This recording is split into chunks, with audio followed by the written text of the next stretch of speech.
Beautiful, isn't it? The best time of day to relax and take a break before the Eidolons come out. But what brings you all the way out here? Let me guess, need a ton of resources and you're barely making a dent. Some iridite perhaps? Or maybe you're looking for oricon cells, maybe some plastids. Well, you came to the right place. Been farming for a while now and picked up a couple tricks along the way. Let's go through some of them together.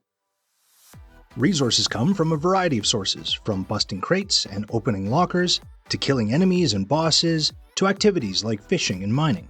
Normally, if you're speeding through missions, you'll pick up the odd drop here or there.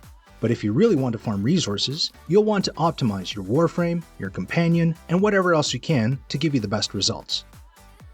First tip is what I like to call loot identification mods. These mods highlight not just resource drops, but also many of their sources on your minimap. The first of these mods you'll come across is probably going to be Thief's Wit, which fits on your Warframe. Right away, equipping this mod will help your loot farm immensely. I first figured out that this mod was game-changing when I was trying to farm for iridite on the plains of Eidolon.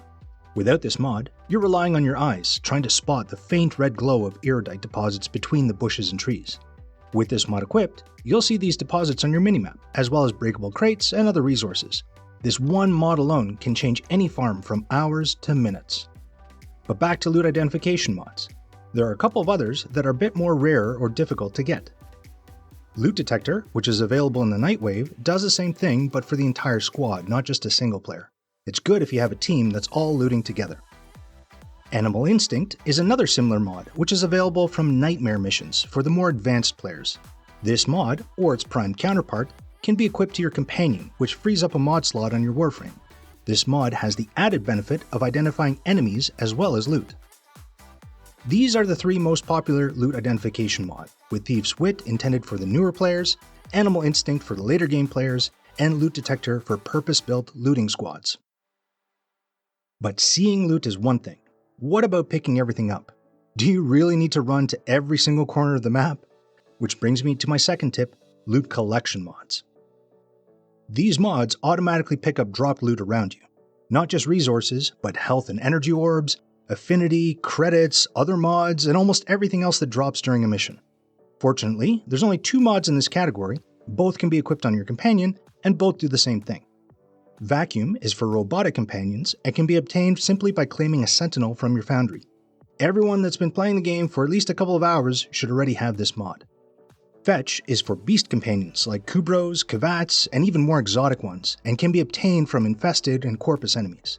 Want to know how to get your own beastly companion? Subscribe to the channel as I'll be covering this in a future video. Both Vacuum and Fetch significantly improve the quality of life, not just when farming for loot, but also helping with health, energy, and ammo during regular gameplay. With this mod equipped, everything that can be pulled is pulled automatically. Without these mods, you'll spend more time running around trying to pick stuff up than in actual gameplay. Now that we covered a few mods, let's talk a bit about Warframes themselves. Tip number 3 is going to be picking the appropriate Warframe for your looting needs. For this, I want to split into 2 categories. Loot frames, which directly increase the amount of loot drops, and quality of life or support frames, which either support or assist with looting activities in one way or another. The first on many people's list of loot frames has to be Necros. His third ability, Desecrate, results in every corpse having a chance to drop a health orb, plus a chance to drop additional loot from their loot table. Not to get too gruesome, but when paired with slash weapons, every big piece of a hacked enemy has a chance at additional loot. This is a channeled ability, meaning that you turn it on by casting it, and it stays on until you run out of energy or turn it off by recasting.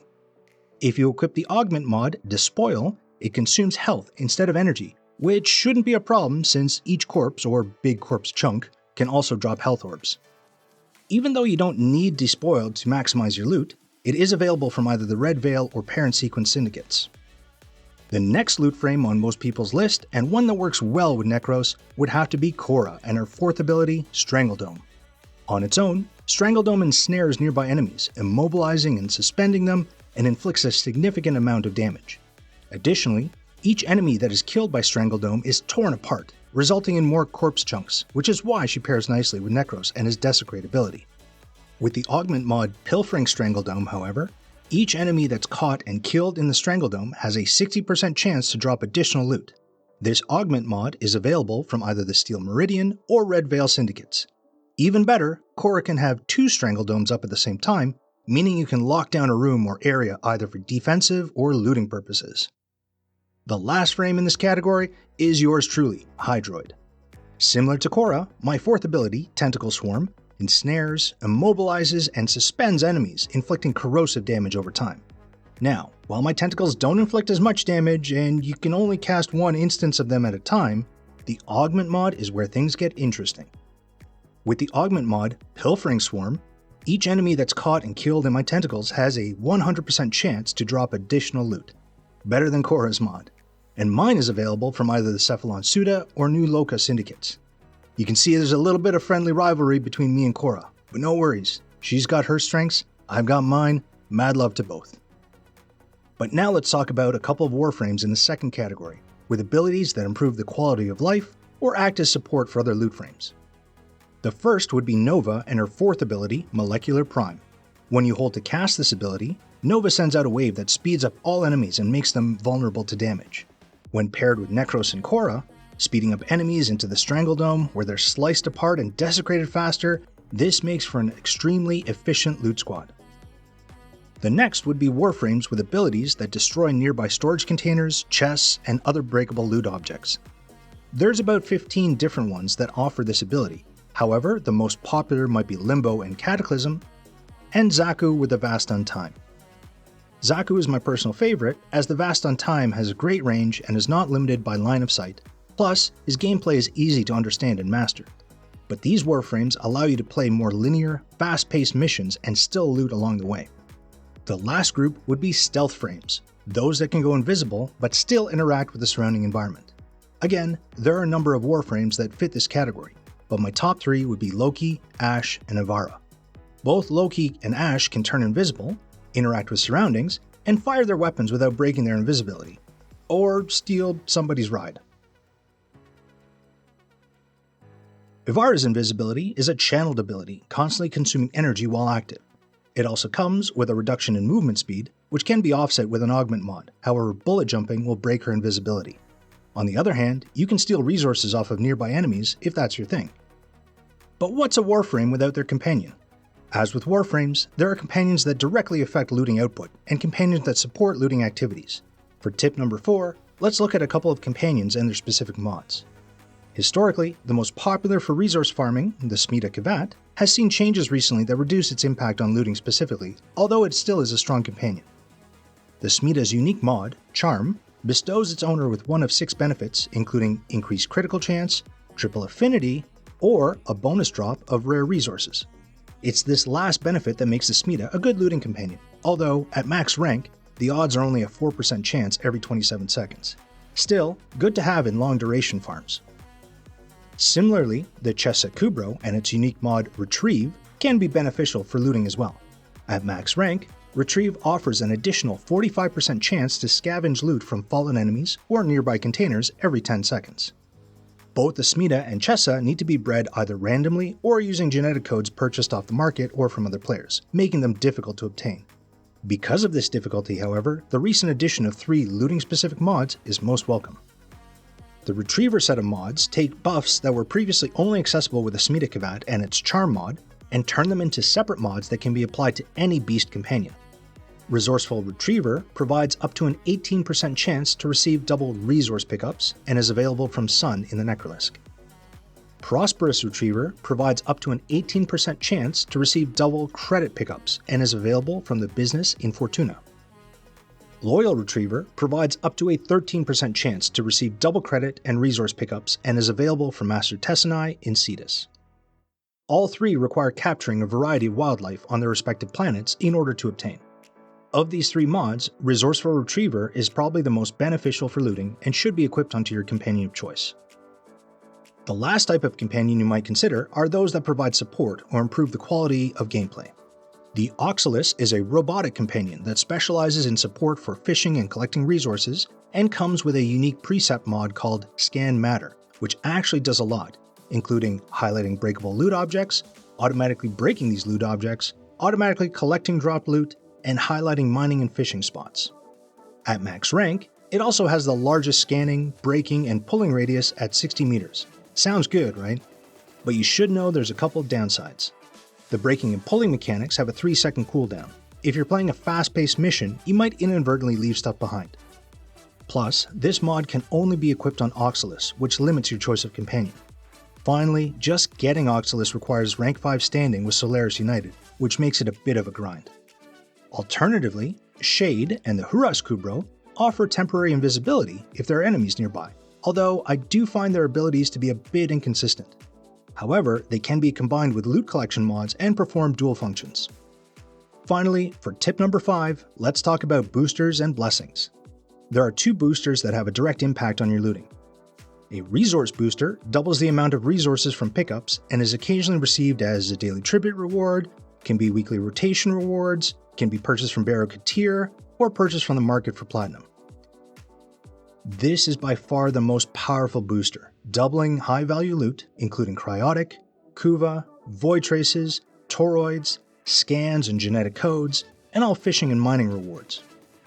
A resource drop chance booster doubles the chance of resource drops. This is the key difference. The resource drop chance booster only affects the likelihood of something dropping, not the total quantity. As such, it's not really that effective on the extremes. On the low end, an item with a 1% drop chance now doubles to a 2% drop chance. On the high end, an item with a 100% drop chance, which means it's guaranteed, sees no effect. Where this is a bit more effective is for fishing and mining, and increases the likelihood of a rare fish or gem. Similar to the resource booster, the resource drop chance booster is occasionally received as a daily tribute reward, can be a weekly rotation reward in either the Steel Path or the Hex, can be purchased from Barrow Katir on a random rotation for ducats, or purchased from the market for platinum. A smaller resource drop chance blessing, which increases the drop chance by 25%, can be obtained from any relay from players at MR 30 or higher. Again, its utility is a bit low, but if this is what you're looking for to optimize your looting gameplay, visit any busy relay and politely ask if anyone can bestow a resource drop chance blessing. If there are no MR 30 players in the relay, or if these folks need to use their blessings elsewhere, you might need to hang out for a while. So, let's recap.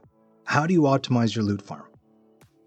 For the newer players, equipping a loot collection mod like Vacuum or Fetch, and a loot detection mod like Thief's Wit should result in a significant improvement to your looting activity.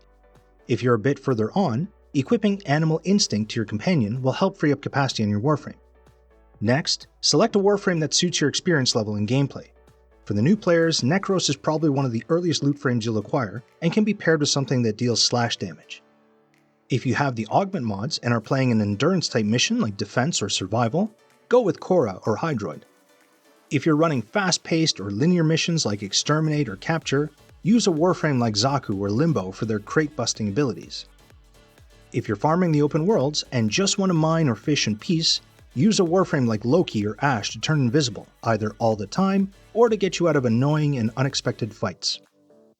Next, if you're at that level of gameplay, optimize your companion either by choosing one that improves your looting output like the Chesa Kubro or Smita Kavat, or one that performs a support role like Shade or the Huras Kubro.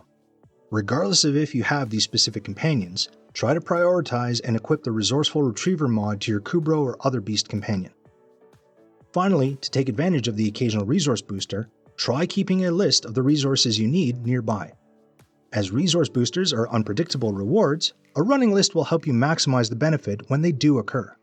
Or, if you already have a list and are looking for a loot farm focused weekend, you might consider a 3-day resource booster from the market. Lastly, recognizing that all of this is complicated, take advantage of your loadout slots and create one that is optimized for loot farming. You can pre-populate your preferred Warframe, companion, and weapons so they're ready to go when the occasion arises. Here I have my Hydroid loot-focused mod configuration, along with my preferred companion, and here I have my Loki open-world farm configuration ready to go.